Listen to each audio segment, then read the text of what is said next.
اچھا، نیکسٹ ہمارا جو ہم نے دوسرا خلیفہ دیکھنا ہے نا، وہ جعفر متوکل اللہ ہے۔ جعفر جو ہے وہ واسق کے وفات کے بعد اس کا بھائی تھا، یہ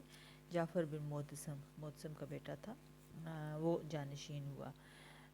کیونکہ واسق باللہ نے نا اپنا کوئی جانشین یا ولی عہد نہیں نامزد کیا تھا، اس لیے جب اس کی وفات ہوئی تو بعض عمراء جو ہیں اس کے کم عمر بیٹے کو خلیفہ بنانا چاہتے تھے، جس طرح ایک روایت بنو عباس کی موجود تھی نا، لیکن قاضی احمد بن ابی داؤد جو قاضی القضات تھے مامون کے، اور پھر مامون کے دور میں تھے، اور پھر معتصم اور واسق کے دور میں بھی، انہی کی رائے پر، ان کی ترغیب پہ لوگوں نے نا جعفر بن معتصم کو خلیفہ بنایا۔ متوکل کا اس نے لقب اختیار کیا، اور متوکل کو دور عروج کا آخری خلیفہ کہتے ہیں۔ اس کے بعد کا دور بنو عباس کا نا زوال کا دور ہے۔ ویسے تو بنو عباس کے زوال کا آغاز معتصم کے زمانے میں ہی ہو گیا تھا، لیکن بہرحال واسق تک، اور واسق اور جعفر کے دور تک کم از کم امن و امان تھا، اور بنو عباس کا کنٹرول جو تھا نا وہ سلطنت پہ موجود تھا۔ تو اس کی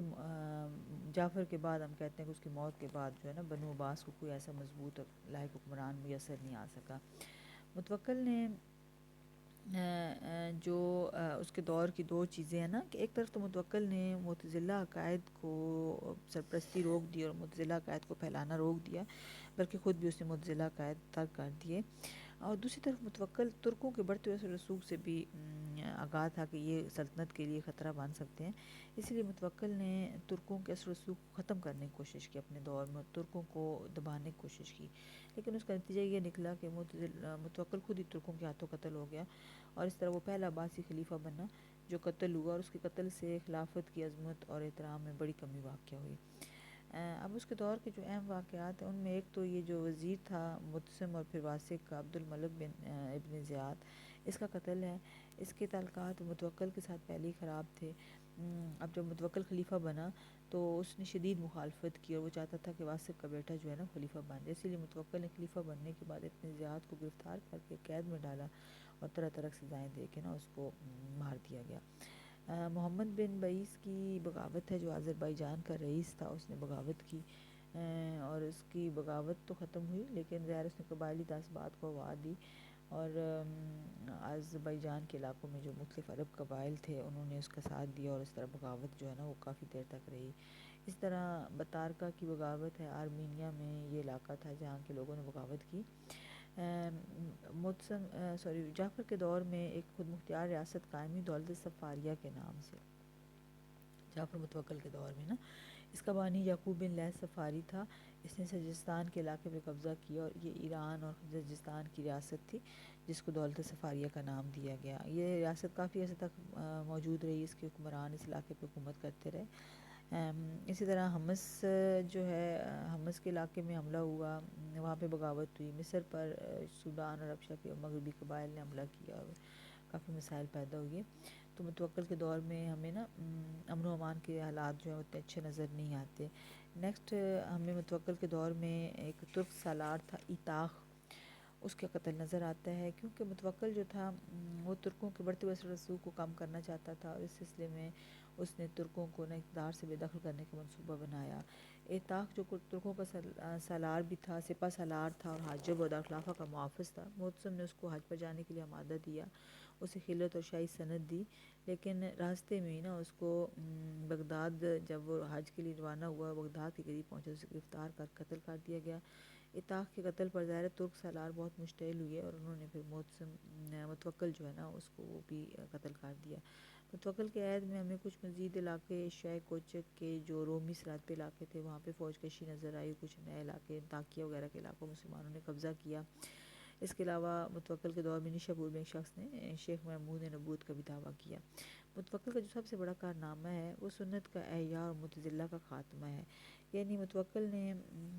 علماء اہل سنت جو تھے ان کو سرپرستی کی، امام شافعی کی مسلک کو اپنا لیا، اور اس نے جو بڑے بڑے محدثین تھے اس دور کے علماء تھے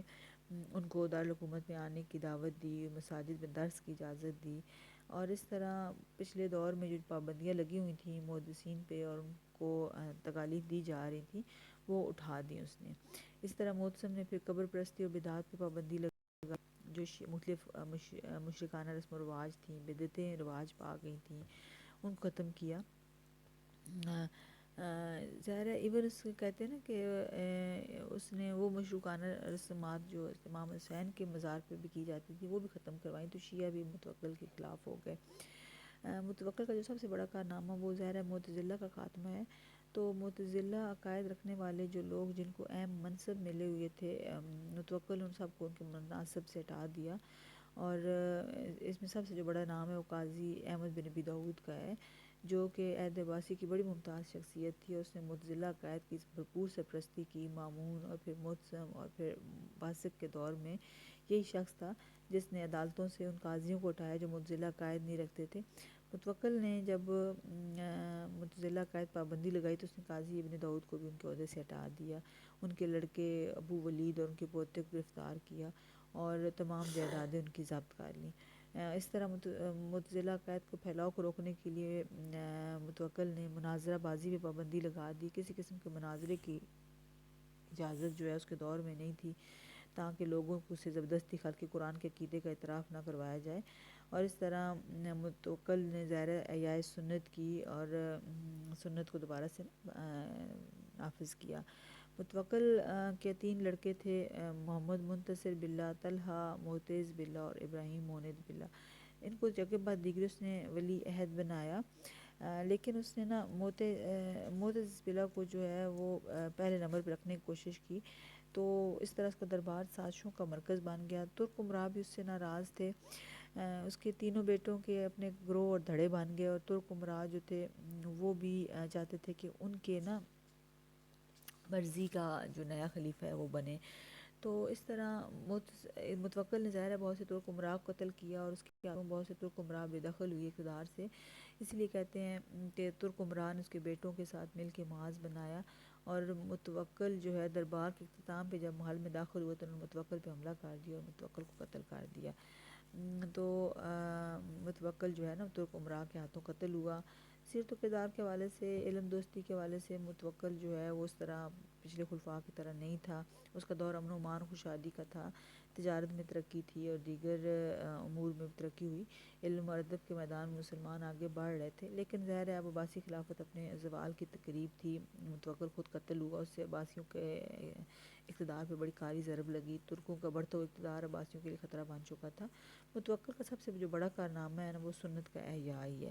اس نے معتزلہ عقائد کو ختم کیا، طاقت کا استعمال کیا، مناظروں پہ پابندی لگائی، معتزلہ عقائد رکھنے والے لوگوں کو اہم مناصب سے ہٹایا، تو اس طرح اس نے ظاہر ہے معتزلہ کے اس بڑھتے اس رسوخ کو چیک کیا۔ قاضی ابراہیم بن محمد تمیمی یہی کہتے ہیں کہ 3 خلفاء نے عظیم کارنامے انجام دیے۔ ابوبکر صدیق رضی اللہ عنہ نے فتنہ ارتداد کا خاتمہ کیا، عمر بن عبدالعزیز رحمۃ اللہ علیہ نے بنو امیہ کے مظالم کا تدارک کیا، اور متوکل نے بدعت کو مٹا کر سنت کو زندہ کیا۔ متوکل جو ہے اس کی باقی پالیسیز کے حوالے سے اس کو سراہا جاتا ہے، لیکن علویوں کے ساتھ اس نے سخت سلوک کیا۔ اس نے جو ہے بہت سے اہل بیت کے مزارات تک کو مسمار کرنے کی کوشش کی، ان مقامات کی زیارات پہ پابندیاں لگائیں، تو یہ ایک اس کا مائنس پوائنٹ تھا اس کے دور کا۔ لیکن بہرحال یہ ہمارا آج کا ٹاپک تھا، واسق اور متوکل دونوں کے اعتبار کو آپ پڑھ لیں، دونوں کی پالیسیز ترکوں اور معتزلہ کے حوالے سے پڑھ لیں، اسی پہ کوسچنز آتے ہیں انشاءاللہ۔ کل پھر میں آپ کو یہ جو ہم نے دور پڑھا ہے اس کے معتصم، واسق، متوکل کے نا آبجیکٹیوز لکھواؤں گی، اور بیٹا آپ لوگ مامون کے دور کے آبجیکٹیو یاد کریں۔ کل سیٹرڈے ہے نا، تو منڈے کو میں مامون کے عہد کا آپ سے آبجیکٹیو کا اورل ٹیسٹ بھی لوں گی۔